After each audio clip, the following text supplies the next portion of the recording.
Hey everyone, glad to have you here. Before we jump into the story, let me ask, where are you watching from? Drop your city in the comments. And here's something even more intriguing. Have you ever encountered a situation where a wife was caught cheating? Maybe you've seen it happen or even experienced it yourself. Share your thoughts in the comments. No names, just your story. Let's see how many people have faced something like this. The echoes of deployment still lingered in my mind, even though it had been years since I last set foot in a war zone. The structured chaos of military life had become second nature to me, something I found oddly comforting. Civilian life, on the other hand, felt foreign. The days stretched long, unstructured, and silent. I was used to waking up to the sound of distant artillery or the hum of early morning drills. Now I woke to an empty house and a stillness that unnerved me. I had convinced myself that this was what I wanted, but the transition wasn't as smooth as I had imagined.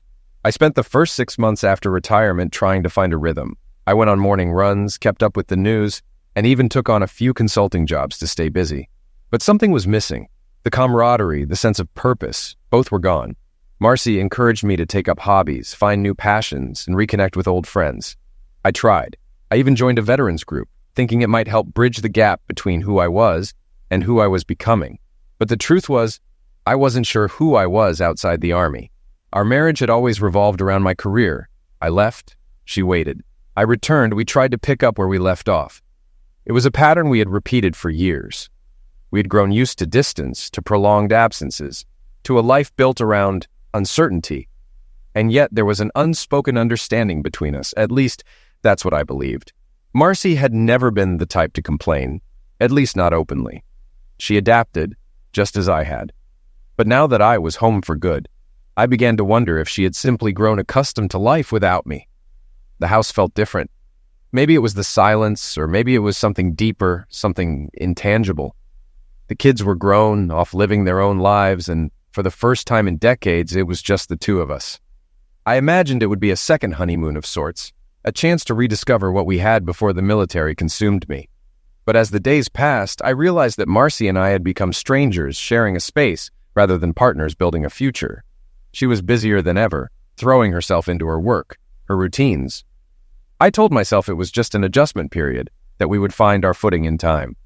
Looking back, I should have paid more attention to the small things, the way she hesitated before answering simple questions, the late nights at work that started to become more frequent, the way she scrolled through her phone, a ghost of a smile on her lips, before quickly setting it down when I entered the room. But I brushed those thoughts aside. Paranoia, I told myself. Years in military intelligence had trained me to see patterns where none existed, to search for threats even when there were none. I wasn't going to let that habit bleed into my marriage. I believed in us. I believed that whatever distance had crept in over the years could be bridged with time, with effort. That was why, when we attended the Goldsteins' backyard party that evening, I thought nothing of it. It was just another social gathering, another night among familiar faces. I had no idea, as I stood there watching Marcy scratch her nose, a silent plea for rescue, that the foundation of my marriage had already begun to crumble beneath me.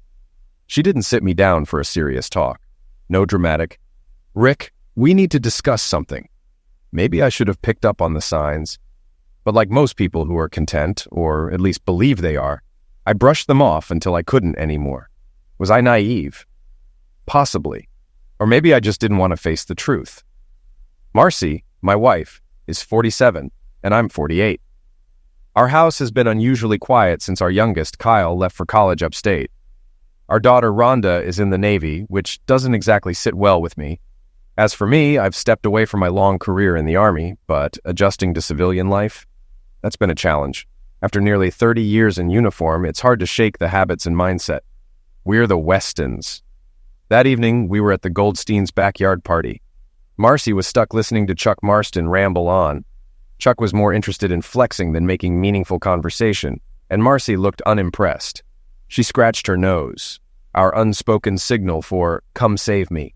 I caught her cue, but was caught up in my own conversation. I was talking to Jenny, a single mom whose husband walked out, leaving her with 2 kids and some extra weight. She'd since shed the pounds, hit the gym hard, and was now going on about fitness or something along those lines. I grinned at Marcy, scratched my nose in return, and kept chatting. Her expression shifted. It was the unmistakable, If you want to stay on my good side, stop talking to the blonde and come rescue me look. With a smirk, I took Jenny by the hand and led her toward Marcy and Chuck. Jenny hesitated, clearly confused about why I was pulling her into this, but she followed. Chuck, I said, extending a hand. Have you met Jenny? Chuck hesitated, caught off guard, but quickly shook it off and greeted her. That was my opening to swoop in and free Marcy. My knight in shining armor, she muttered, giving me a look that was anything but grateful. Took you long enough. I shrugged. You do know Jenny's enhancements aren't natural, right? She shot me a knowing glance. Considering what I paid for mine, I think I'd be able to tell. Fair point. Let's go home, she said. I got an early flight, and I need some sleep. As we made our way out, we passed the Nielsen's, a young couple we'd already exchanged pleasantries with earlier. Vincent nodded politely, stepping aside while his wife, Leslie, gave me a lingering look that felt odd. It wasn't just polite or friendly. It was something else. Years in intelligence had left me with a habit of overanalyzing. I told myself to let it go, to stop looking for hidden meanings in every glance. Instead, I focused on Marcy, hoping we'd have some alone time before her trip. Separation wasn't new to us. I'd spent years being sent off to war zones and training missions. My year-long deployment to Korea had nearly ended our marriage. One of the 2 times we reunited that year, we got into a blowout argument in Hawaii that almost led to divorce. Military life strains any relationship, constant distance, stress, distractions. It wears people down. But this time, something felt different. I wasn't just imagining things. Infidelity is common in military marriages. I'd seen it happen over and over again, and I'd always believed Marcy and I were one of the lucky ones. But I wasn't naive enough to think we were immune. How did I know? Because during that year I was in Korea, Marcy and the kids moved back to our hometown. She took a job at a local hospital, right across the street from a Red Roof Inn. Coincidentally, my high school ex, Lydia, managed that hotel. Lydia messaged me while I was overseas saying she'd seen Marcy in the parking lot multiple times. No proof of anything, just observations. It wasn't much, but it gnawed at me enough that I hired a private investigator to check things out. The report made me feel like a fool. The hospital was under renovation at the time, so their parking lot was partially closed. A lot of employees, including Marcy, had to park at the Red Roof Inn. It was a logical explanation, except for one detail. She always arrived for work a couple of hours early. And that pattern suddenly stopped when I came home. I had no solid proof she'd been seeing someone, but I also couldn't shake the feeling that something had happened. Maybe Lydia was mistaken. Maybe she wasn't. Either way, it was a wake-up call. I had taken my marriage for granted. If I didn't change something, I might lose Marcy for good. The worst part? The not knowing. After that deployment, I never went back to Korea. A year apart is more than enough time to destroy a marriage. And I realized how much I had already lost. Time with my kids, the confidence I once had in my marriage, the certainty that we were unbreakable was gone. I never found out if there had been another man. We had young kids, and I wanted to keep our family together. Marcy seemed just as committed to fixing things as I was. So, when the chance came to switch to Army intelligence, I took it. It meant fewer combat missions and more time at home. I still deployed to Iraq and Afghanistan, but at least I was behind the scenes rather than on the front lines. It eased Marcy's fears, but I still worried about what was happening while I was gone. Military marriages fail all the time. Eventually, I decided to retire. It wasn't easy, but I knew we had barely held our marriage together, twice. If I stayed in and pushed for a general's star, I'd probably end up divorced.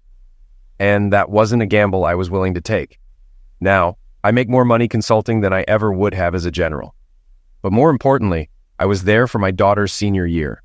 I saw both of my kids graduate, and I still had my wife. That was worth more than any rank or title. Marcy, meanwhile, kept advancing in her nursing career. She's now head nurse of the hospital's surgical team, working alongside some of the top neurosurgeons in the region.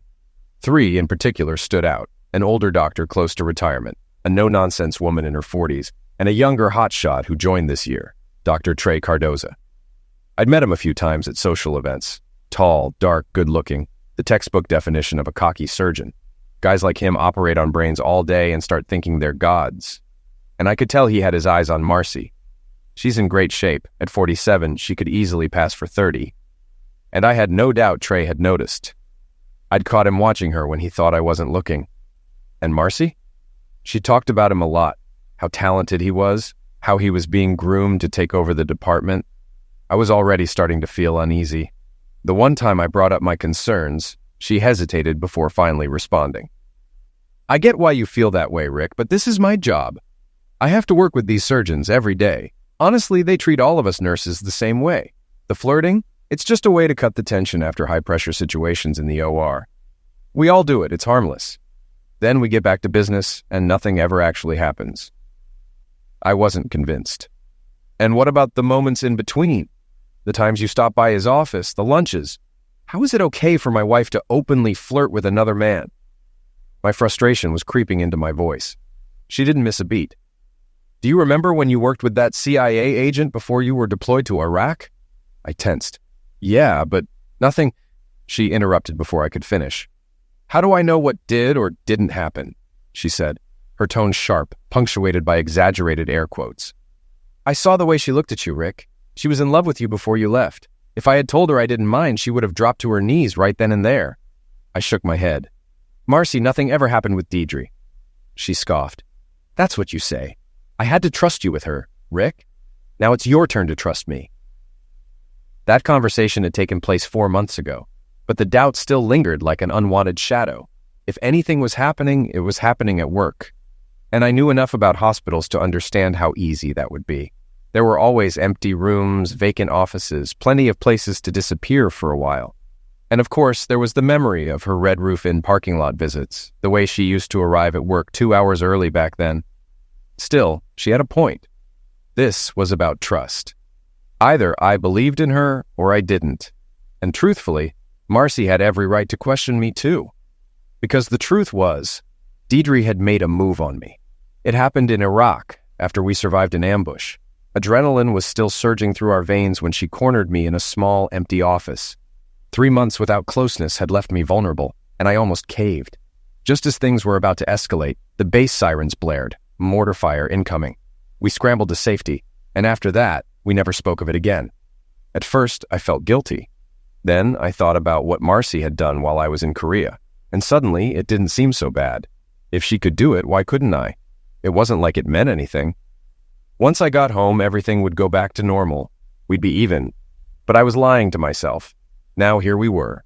2 people who had both crossed the line, both pretending trust still existed between us. Still, I tried to push the past aside. Marcy had been loving and attentive, and I had no concrete proof she had ever cheated. I had suspicions, but that wasn't the same as knowing. And I certainly wasn't innocent. And now she was leaving for 6 weeks. Her entire surgical team was headed to South America for a medical mission, brain surgeries for underprivileged patients across 5 countries. I knew she wanted to go, and I knew it was good for her career. But I also knew Dr. Trey Cardozo would be on that trip. Marcy was aware of how I felt about him, but she didn't let it stop her. I put my life on hold for you plenty of times, she reminded me the night before she left. You have no idea what it was like, Rick. I never knew if you were alive or dead. Do you know how many nights I stayed awake wondering if you'd been captured, if you'd ever come home? And I did it while raising our kids alone. I've done my part. Now it's your turn. The morning of her departure, things felt off. She had spent the previous evening packing and chatting with her mom instead of spending time with me. That had become a pattern lately. Our closeness had dwindled, replaced by distractions and distance. I didn't push it. Instead, I went to bed early. By the time I woke up, she was already gone. No note, no text, no goodbye kiss. Nothing. Annoyance flared in my chest as I walked through the house, checking to see if she had left any kind of message. Still nothing. I even checked my phone. No calls, no texts. I was pissed, and I was worried. I made coffee and forced myself to cool down. Then I checked her flight status. She was en route to Bogota, their first stop. In a few hours she'd land, and I figured she would message me then. Only she didn't. Not that day. Not the next. The silence was driving me crazy. I needed to clear my head, so I went for a run. I pushed myself harder than usual, the frustration fueling my pace until my lungs burned. By the time I reached the last stretch, I was breathless. Rick, you good? I turned my head and saw Vincent Nielsen standing in his yard. He and his wife, Leslie, lived behind us, separated only by a low fence. Leslie was crouched in the flower bed, digging into the soil. My gaze flicked over her toned legs and tight shorts before I caught myself. Vincent smirked. Nice view, huh? I looked away, feeling caught. Instead of responding, I just nodded. My mind was too full to process anything beyond my own frustration. Vince, I exhaled, still catching my breath. I need a shower. We'll catch up later, all right? Of course, he said easily. But if you ever want to come over, Leslie and I would love to have you. Steaks, beer, maybe a bottle of wine if that's your thing. I hesitated, then gave a non-committal shrug. I'll let you know. You're always welcome, Rick. His smile lingered just a little too long. I muttered something vague and headed inside. After a cold shower and a drink, I sat in the quiet house, staring at the phone, waiting. Still nothing from Marcy. It was late now, past the point where she should have checked in. I had reached the limit of my patience. I picked up the phone and called the hotel. I glanced at the clock, just past 10 at night. Holding the phone to my ear, I waited as the hotel receptionist transferred my call. After a few rings, a man answered. Apologies, senor, he said in clear but accented English. It appears she is not answering. Who am I speaking with? I asked. Pablo Espinosa, the hotel manager. How can I assist you, sir? I took a steadying breath. Pablo, my name is Rick Weston. The woman in that room, Marcy Weston, is my wife. She hasn't contacted me since she left. Can you confirm that she checked in? Have you seen her? Yes, senor, Pablo replied. Mrs. Weston arrived with the rest of the medical team. I saw her earlier in the dining hall.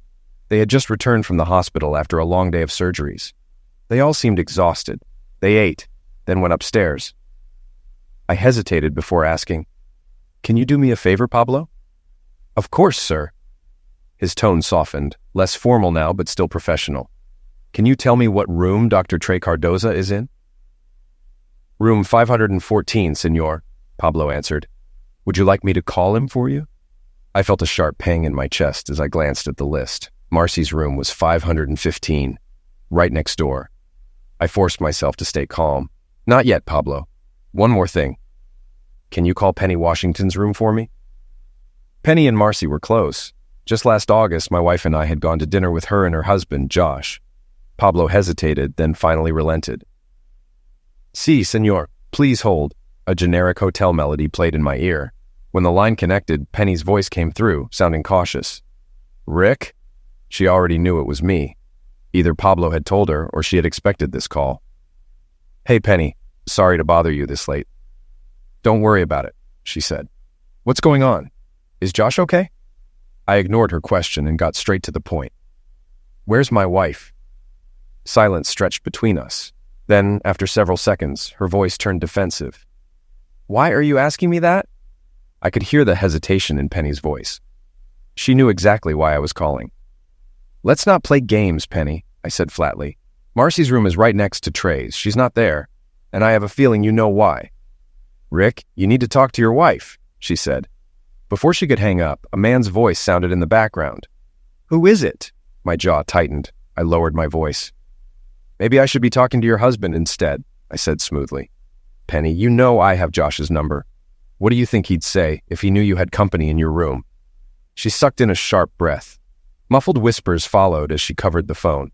When she came back, her tone was pleading. Rick, please don't do this. Don't call Josh. This is the first time. I let out a humorless laugh. I don't care if it's the first time or the 100th, Penny, but if you don't tell me where my wife is, Josh is getting a call in the next 10 seconds. The hotel phones could transfer calls between rooms. Penny hesitated, but with her marriage hanging by a thread, she had no choice. At least I knew she hadn't had time to warn Marcy. The line clicked. The phone rang in room 514. Then I heard Trey's voice. Trey, why is Penny calling us? Us. Not just him. Us. Everything clicked into place. This wasn't just a medical mission. It was a getaway for affairs. Penny had her us with whoever was in her room. And Marcy was Trey's us. I gripped the phone tightly. My voice came out ice cold. Sorry to interrupt your evening, Trey, but this is Rick Weston. Put my wife on the phone. A pause. Then, smugly, I don't see why you're calling me. I exhaled sharply, my patience gone. Trey, listen carefully. If you value your hands or your vision, you'll give the phone to my wife. Do you understand me? A beat, then. Are you threatening me? Hand her the damn phone. There was a scuffle on the other end, the sound of movement, and then Marcy's voice cut in. Trey, give me the phone. she said. I could hear him mutter something crude before she dismissed him. Thank you, Trey. Then, for several agonizing seconds, there was silence. I clenched my jaw, waiting for her to speak first. Rick, she finally said, her tone measured. I wasn't expecting this conversation tonight, but maybe it's time we had it. I remained silent, a trick I'd learned from interrogations. When people feel cornered, they tend to fill the silence. Marcy took the bait. Rick, I have been a good wife. I've been a mother to our kids. I've given you everything I was supposed to give, for years. She sighed. I'll be home in 6 weeks. When I get back, we'll talk about where we go from here. But right now, I need you to let me have this. Just this once. Let me have this time away from you. I almost laughed. If I don't mind, I echoed, barely believing what I was hearing. I plan to call you in a few days. After you and Trey finish sleeping together, I shot back. How thoughtful. She didn't flinch. After you and Leslie Nielsen get together, she countered smoothly. Have you spoken to them yet? They invited me to dinner, you know. For what? This isn't just about dinner, Rick, she said bluntly. Leslie wants you. She told me, and I told her it was okay. I stared at the wall, stunned. So, you're setting me up with another woman while you sleep with Trey? How considerate of you, Marcy. Forgive me if I don't sound grateful. 6 weeks, she repeated, her voice eerily calm. When I get back, we'll pretend this never happened. You won't ask me anything, and I won't ask you. Do you understand? Oh, I understand perfectly. A beat of silence. Then, softly, I love you, Rick. I swallowed the bitter taste in my mouth. I loved you too, Marcy. But now, I don't know anymore. Before she could say another word, I ended the call. A few minutes later, the doorbell rang. When I opened it, Leslie stood there, flashing me a warm, inviting smile. Good evening, Rick, she said smoothly. I glanced past her, noting the absence of her husband. Hey, Leslie, I murmured, feeling a strange mix of nerves and anticipation. I couldn't help but watch her. Leslie looked stunning. She wore just enough makeup to enhance her features, her shoulder-length blonde hair framing her face perfectly. A soft pink lipstick matched the subtle eyeshadow on her lids. Her floral sundress hugged her curves in all the right places, and the heels she wore only emphasized the graceful shape of her legs. There was something effortlessly alluring about a woman who dressed elegantly rather than relying on overly revealing outfits. She tilted her head, a playful smirk on her lips. Are you going to let me in, or are we just going to stand here? Snapping out of my thoughts, I stepped aside. Of course, come on in. It wasn't until she walked past me into the kitchen that I noticed the bottle of wine she carried. She extended it toward me with a smile. Red Moscato. How did she know? Then it hit me. Marcy must have told her. I was hoping you'd be up for some company, Leslie said. I'm not sure I'll be great company tonight, I admitted. Then, deliberately, I asked, Where's Vincent? I avoided calling him Vinny, like most people did. He's out with his friends, playing cards. That settled uncomfortably in my mind. Her husband had left his beautiful young wife alone for the evening. And suddenly I found myself wondering, how many times had I done the same to Marcy? How many nights had she spent alone, left vulnerable to temptation while I was off somewhere else? I poured her a glass of wine. As I handed it to her, she spoke again. So, Marcy's in South America. Have you heard from her? I let out a dry chuckle. Funny you should ask. I was just on the phone with her when you knocked. Her expression turned apologetic. Oh, I didn't mean to interrupt. You didn't. We'd already said most of what needed to be said. She must have caught the frustration in my voice. Her face grew serious. Rick, I think we should talk. I gestured toward the living room. Let's sit. Once we settled in, she didn't waste any time. What did she tell you? I met her gaze. That's actually my question for you. Why don't you start? Leslie hesitated before nodding. I was hoping Marcy would have spoken to you before she left. I scoffed. Nope. Instead, I had to jump through hoops just to figure out that my wife is shacked up with her doctor boyfriend in South America. And when I finally confronted her, she told me to talk to you. So let's cut to it. What exactly did you and Marcy plan before she left? She took a slow sip from her glass before answering. A while back, we ran into each other at the mall. We got to talking and later ended up having drinks in my backyard. I don't know where you or Vincent were that day, but, you know, a couple of women with a bottle of wine. We started talking about marriage, about life. And then I told her about Vincent's preferences. I didn't react, just waited for Leslie to continue. She sighed and met my eyes. Rick, my husband enjoys sharing me. I frowned. Sharing? You mean with other men? Leslie nodded, watching my reaction. Exactly. I let that sink in. And you told Marcy this? She hesitated. I was a little tipsy, and yeah, I told her. After a brief pause, she added, Can I be honest with you? I nodded. Go ahead. I find you attractive, don't get me wrong, but my type? I usually prefer older men. I smirked. Well, I'm flattered. But why did you tell Marcy all of this? Because I thought she should know. I studied her. And how did she react? Leslie shifted in her seat. At first, she just listened. I expected her to be shocked, but instead, she seemed thoughtful, like she was processing something. I leaned back. She never mentioned any of this to me. Her brows lifted slightly. So she didn't tell you? Not even about the idea of you and me? I scoffed. Oh, she told me, but she waited until I was already furious with her before dropping that bomb. Leslie looked genuinely surprised. She told you over the phone. Seriously? I took a sip of wine and nodded. She studied me for a moment. Rick, you just found out about her and that doctor tonight, didn't you? My jaw tightened. I wouldn't exactly call a man who sleeps with another man's wife a gentleman. Leslie sighed. I agree. My husband may enjoy sharing, but I would never go behind his back. I met her gaze. So Vincent knows you're here? Of course, she said without hesitation.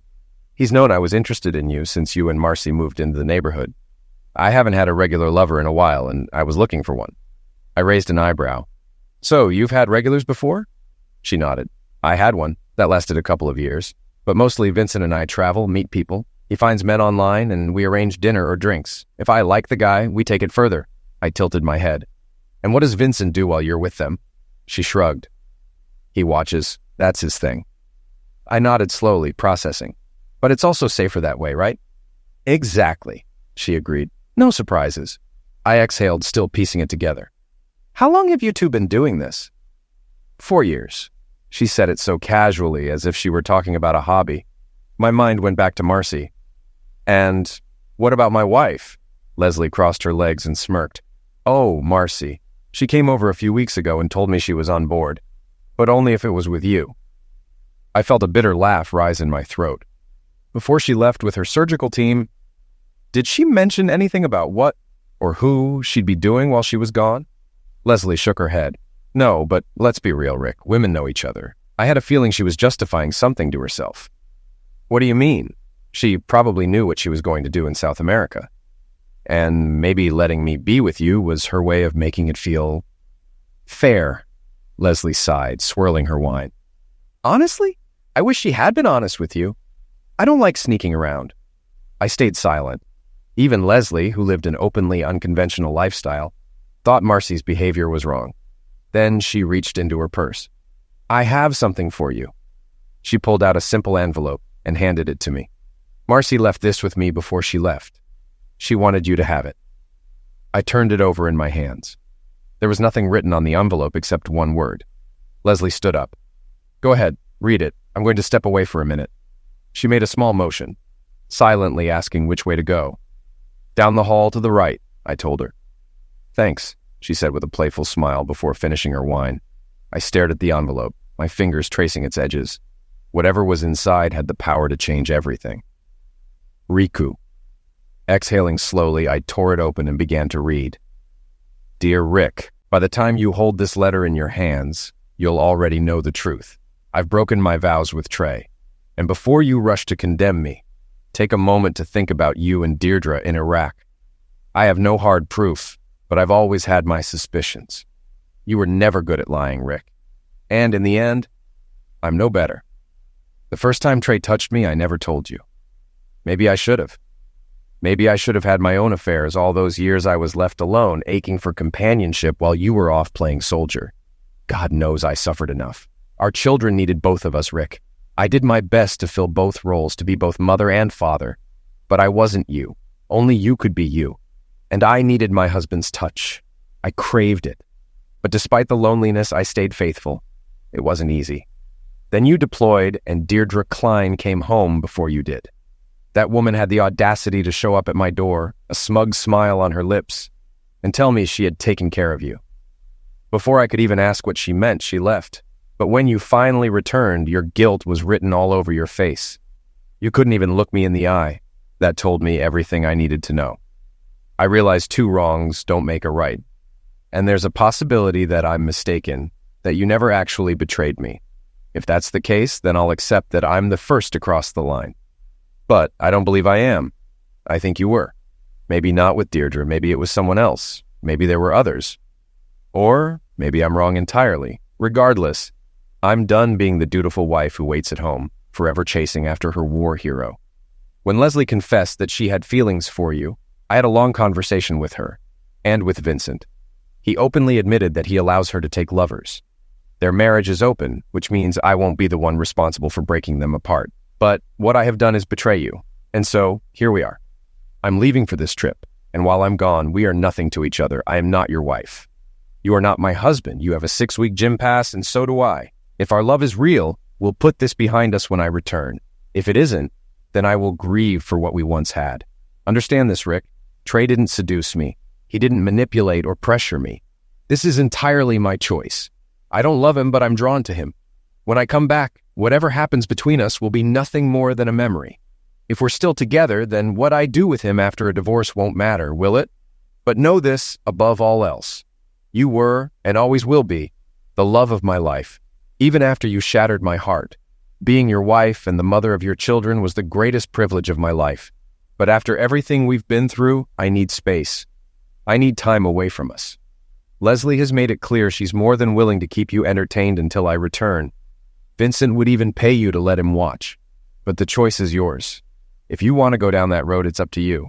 I doubt Leslie would leave Vincent for you. He gives her exactly what she wants. She won't throw that away. I'll leave you with one final thought, Rick. If you love something, let it go. If it returns to you, then it was always meant to be. I'll be back in 6 weeks. I love you. Always, Marcy P.S.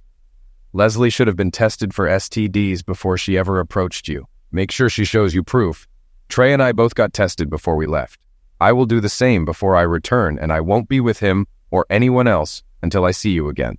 Please get tested a week before I come back and stay celibate until then. That will be our first act of trust. I reserved a room for us at the Ambassador Hotel near the airport. If you want to see me, meet me there 2 hours after my flight lands. I will go straight there alone. Please don't come to the airport. Don't make a scene. If you still want me, take me home. If you don't, walk away. I'll be waiting in the lobby. When I finished reading, I looked up to see Leslie pouring herself another glass of wine. You okay? She asked. I exhaled through my nose, my fingers tightening around the paper. I will be. She gave me a slow nod, then walked over and sat beside me, filling my glass before meeting my gaze. So, Rick, she murmured, tilting her head. What happens now? I studied her, feeling the weight of everything. Thank you for bringing me Marcy's letter, I said evenly. I hate every word of it, but I appreciate you delivering it. As for what we do, nothing. She blinked. Nothing? I leaned forward. I won't lie, I find you attractive. But I won't be one of your lovers. I made a lot of mistakes in my marriage, but I stayed faithful aside from one regret. I won't use Marcy's actions as an excuse to betray my own principles. Without another word, I stood, took my wine glass, and walked into the kitchen. I dumped the contents down the sink. Leslie remained frozen, as if she couldn't quite believe what she was hearing. She was used to men falling at her feet, eager to take what she offered. But not me. Not tonight. She finally stirred when I picked up the wine bottle, corked it, and handed it back to her. Leslie, I said firmly, thank you again, for the letter, for everything, but this isn't happening. For a moment she hesitated. Then she rose to her feet and approached me, her movements slow and deliberate, trying to draw me in. But I had already made up my mind. She parted her lips to speak, but I cut her off. I'm wrecked over what Marcy's done. I need to process it, and I need to do that alone. With that, I guided her to the door, placing the wine bottle in her hands. She lingered for a second like she wanted to say something, but I gently closed the door before she could. It wasn't meant to be rude, it was just that right now she didn't matter. I'd spent almost 30 years in the military, most of them in intelligence.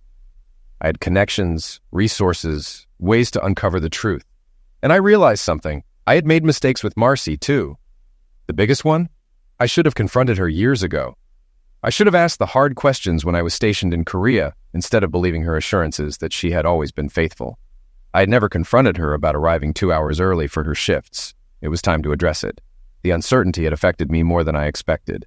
Secondly, I had to be honest, with myself and with her, about my failure in Iraq. The shame had been too much. I couldn't bring myself to admit the truth when I returned. I should have. And now I learned that Deirdre, that conniving woman, had already planted seeds of doubt in Marcy's mind, giving her an excuse to start something with Trey. 4 months ago, Marcy had asked me about it directly, and I had lied. Just as she wrote in her letter, she knew I had lied. Third, I had suspected something was going on between her and Trey, but I never pressed the issue. And why? Because she had turned the tables on me, bringing up Deirdre and forcing me into silence. The guilt over my own past had kept me from pushing for the truth. She had used my own dishonesty against me. I picked up her letter and read it again. The first time it felt like a pathetic attempt to justify her actions. The second time didn't change that impression, but something else sank in. The woman I had loved, the mother of my children, the person I had built a life with, she was gone. What remained was someone I barely recognized, someone I didn't even like, let alone love. Sure, I cared about her for the sake of our children. I didn't want her to suffer. But deep down, I knew this was the end. There was no forgiveness, no repairing what had been broken. And as I read her words again, I realized how delusional she was. How, after 24 years, could she not know me at all? How could she believe I would ever accept this? Her self-justifications were absurd. She claimed I was the love of her life, but then wrote, "I'm tired of being the obedient wife, waiting at home and chasing after my war hero." Did she even hear herself? It was a blatant contradiction. Out of everything she wrote, though, one phrase enraged me the most. Playing soldier. Was she serious? Marcy knew exactly who I was when we got married. She knew what my job entailed. It wasn't some hobby I picked up on a whim. It was my career, my duty. Did she think I enjoyed being away? That I wanted to be deployed, training, fighting, missing holidays, birthdays, milestones? Did she think I wanted to turn down the opportunity for a general's rank just to protect our marriage? And after all that, she believed we could somehow come back from this? To hell with that. On top of everything else, she had carefully orchestrated her departure. She made sure to avoid any closeness before leaving, probably wanting to keep herself fresh for Dr. Trey. She had snuck off quietly, ensuring there would be no lingering goodbyes, no second-guessing. And then, absolute silence. She didn't reach out. Nothing. Not until I forced her. That was when the realization hit me. She never truly loved me. Not like she claimed. She was so consumed by her selfish desires, so eager for this so-called break, that she didn't care about the damage she left in her wake. She didn't respect me. I had believed our marriage was something sacred, something worth fighting for. But now, I saw the truth. She wanted a break? Fine. She could have one, for the rest of her life. It was time to move on. Time to take action. I had plenty of resources, and it was time to use them. The next morning, I laced up my running shoes and went for a long run. I followed it with a solid workout and a good breakfast, then called my office to let them know I'd be taking a few days off. I had seen enough failed marriages in the military to know what was coming, and I wasn't about to sit back and let things play out. I needed to take control. My first call was to Jackson Steele, an old Army buddy who had served in the Jaguar Corps before leaving to start his own law practice. I told him everything. What had happened, what was happening now, and what I wanted. Without hesitation, he connected me with a lawyer he called the best in the business. I wasted no time. I called her office, scheduled an appointment for the next day, and spoke with her secretary, who sent over a list of documents I needed to bring. Then I got to work. First, I went online and paid off our joint credit cards before canceling them. Marcy had her own card, so this wouldn't inconvenience her. Next, I withdrew half the money from our savings and checking accounts, then removed my name from both. I cleared out our safe, took everything that mattered to me, and opened new accounts at a different bank, this time in my name only.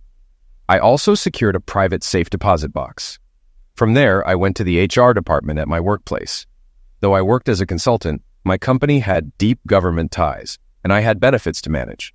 I updated my life insurance and 401k, removing Marcy as my beneficiary and replacing her with our children. If anything happened to me before the divorce was final, I wanted to ensure she wouldn't see a dime. My next call was to Jackson. "Jackson, I need to update my will. Everything goes to my kids." "Got it," he said. "I'll handle it." I also made him the executor of my estate. By the end of the day, I was surprised by how much I had accomplished. But instead of taking a break, I went straight home and started packing. As I sorted through my things, I realized how many possessions no longer had any meaning to me. Memories that had once been precious were now tainted. I left them behind. If Marcy wanted them, she could have them. If not, she could throw them away. Either way, I was done. The following day, I had my first meeting with Lisa Davis, the attorney Jackson had recommended. She was professional and approachable, but I got the distinct impression she could be fierce when necessary. I was glad to have her on my side. I handed over all the documents she had requested, along with a copy of Marcy's letter. She reviewed everything carefully, took notes, and then compiled a breakdown of assets before asking how I wanted to handle our shared property. "I want to sell the house and split the proceeds," I said. "If Marcy wants to keep it, she can buy out my share. I also want to separate our joint investment account." Lisa nodded. "Got it. Anything else?" "I want to keep things as fair as possible. I despise what she did to us, but I don't hate her." She leaned back slightly. "Do you have any interest in taking legal action against the hospital or Trey?" I shook my head. "No, I don't want to pursue anything against them." Over the next few weeks, I secured a rental apartment and finished packing up the few belongings I intended to take with me. In the end, there wasn't much. I left behind all the furniture, kitchenware, and anything that wasn't personally meaningful. The only things I took were my clothes and a few mementos from my military career. Lisa arranged for a valuation company to document the home's contents and estimate their worth. Again, I wanted everything divided fairly. Meanwhile, I spoke with my boss about taking on more assignments that would keep me traveling, both domestically and overseas. With my daughter in the Navy and my son in college, there was nothing tying me to this place anymore. 4 weeks before Marcy was scheduled to return, everything was in place. The divorce papers were ready and only needed her signature. My belongings were packed and stacked in the garage, waiting to be moved into my new apartment. I had already furnished the place, stocked it with essentials, and set up a comfortable living space. I doubt my neighbors suspected anything. I kept up my usual routines, maintaining appearances until I was ready to reveal my plans. I even ran into Vince and Leslie a couple of times, though I made sure our interactions were brief. At one point, Vince tried to start a conversation, but I shut it down quickly. "Sorry, I have to head out," I told him, brushing past. "No time to talk." That evening, Leslie called. I let it go to voicemail and deleted the message without listening. Nothing they had to say mattered anymore. A week later, I got an unexpected call. The international number told me it was Marcy. We both had global phone plans, so it was odd that she hadn't texted or called my cell directly. Her message was short. "Please call me. The service here is bad, but I need to talk to you." She didn't say why. She didn't explain what was so urgent. I didn't return her call. I had no interest in hearing whatever excuse she was about to make. 3 days later, she tried again. "I'm really worried about you. Please, I need to talk to you." I didn't know what she was playing at, but I wasn't biting. She wanted space, so I gave it to her. That night, Vince and Leslie showed up at my house. I didn't even bother answering the door. The following day, I waited until most of the neighborhood had left for work, then called a small moving company to pick up the boxes from the garage. With their help, it only took about 20 minutes to load everything onto the truck.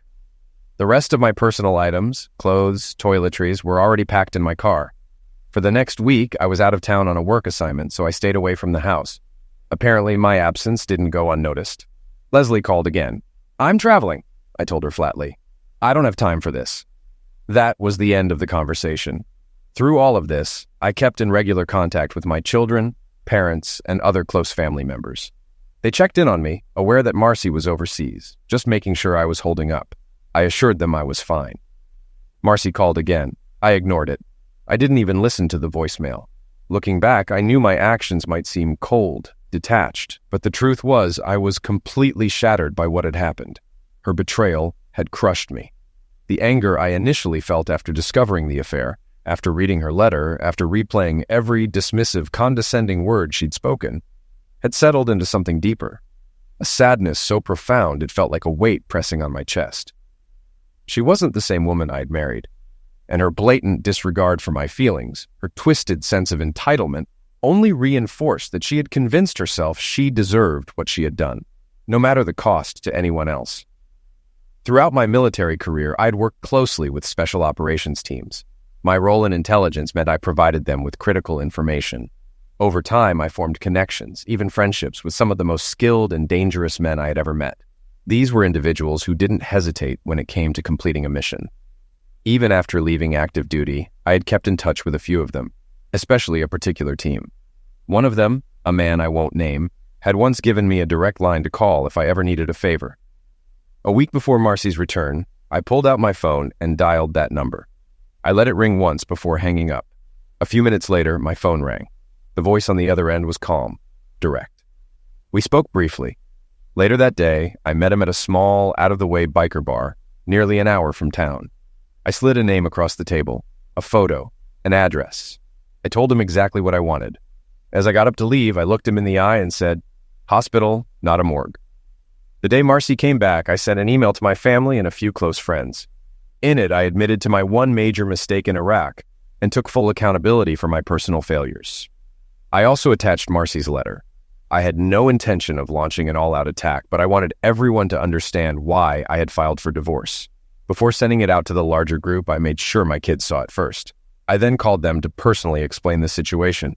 I didn't want them blindsided. They were both heartbroken, struggling to come to terms with both the divorce and their mother's choices. Rhonda, in particular, was furious. "I can't believe Mom has turned into this person," she shouted over the phone. "What the hell is she thinking? She used to be someone I looked up to, and now she's showing the worst version of herself." I started to respond, but quickly realized she just needed to vent, so I let her. Once she calmed down, I told them, "I love you both, and I know this is hard, but we'll get through it. Honestly, I don't understand what your mother is thinking, but at this point, there's nothing else I can do. I can't trust her anymore, and I refuse to accept what she did. Her actions and attitude have shown me she's only looking out for herself without considering how it affects anyone else. That's why I'm leaving her to the life she chose." I then turned to Kyle.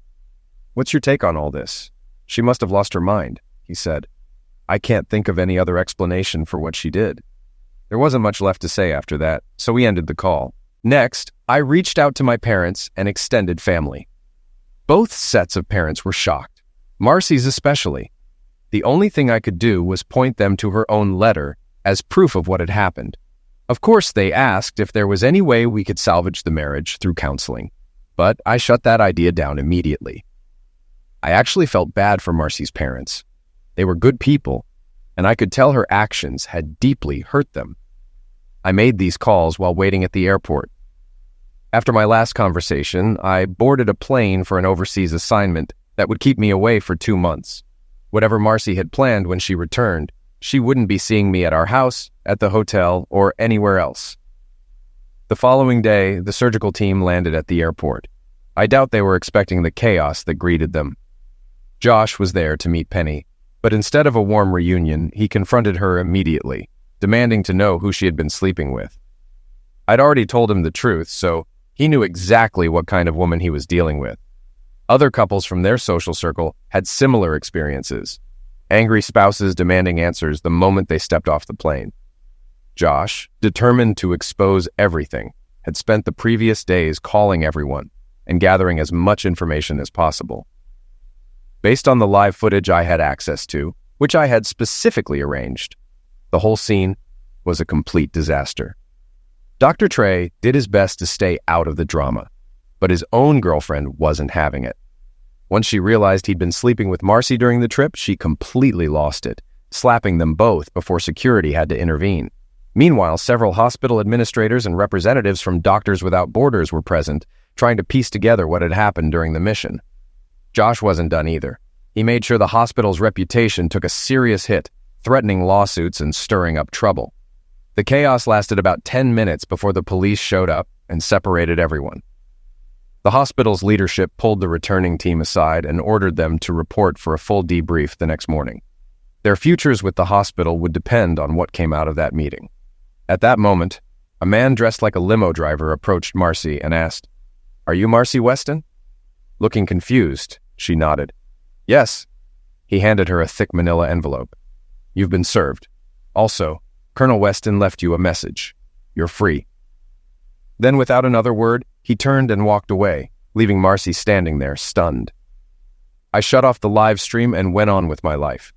But this wasn't the end of the story. Later that night, Dr. Trey got home, exhausted and furious about how things had played out at the airport. He wasn't happy about having his affair with a fellow team member made so public. Unfortunately for him, his night was about to take a serious turn for the worse. When he stepped through his front door, he didn't even have time to react. That was the last thing he remembered before everything went black. He woke up days later in the hospital. His injuries were extensive. His nose was broken, his left eye socket fractured, and several teeth knocked out. His left hand had multiple broken fingers, while his right hand and elbow were shattered, with his fingers and thumb crushed. His house had been ransacked, and a message had been spray-painted on one of the walls. Stay away from married women. 6 weeks had passed. I sat in my new apartment sipping a glass of whiskey as I stared at the envelope on the table. The one Marcy had left with Leslie, the one filled with empty justifications and twisted logic. I had read it once, then twice, and each time, my resolve only strengthened. Marcy was back in town now. I hadn't responded to any of her messages, hadn't given her the satisfaction of knowing whether I would show up at the hotel she had so carefully arranged. And I wouldn't. She thought she could rewrite the rules of our marriage, set the terms of our reconciliation, as if her betrayal was some minor inconvenience we could simply move past. But she had miscalculated. She had lost sight of who I was, the man who had spent his life making calculated decisions, analyzing every possible outcome before making a move. I had made mine. A knock at the door broke my train of thought. I already knew who it was. I stood, took my time finishing my drink, and walked to the door. When I opened it, Marcy stood there, eyes searching mine, lips parting as if she had rehearsed this moment 1,000 times. "Rick," I held up a hand, stopping her mid-sentence. "Whatever you were about to say, don't." My voice was calm, controlled. "We're done, Marcy. You don't get to rewrite this story to make yourself the sufferer. You made your choices. Now you live with them." She flinched, swallowing hard. "It wasn't supposed to be like this." "But it is," I said simply. "And we both know why." I stepped back just enough to make it clear she wasn't coming inside. "I hope he was worth it." Her breath hitched. She blinked rapidly, as if trying to keep her composure. But I didn't stick around to watch. I shut the door. And this time, I wasn't looking back.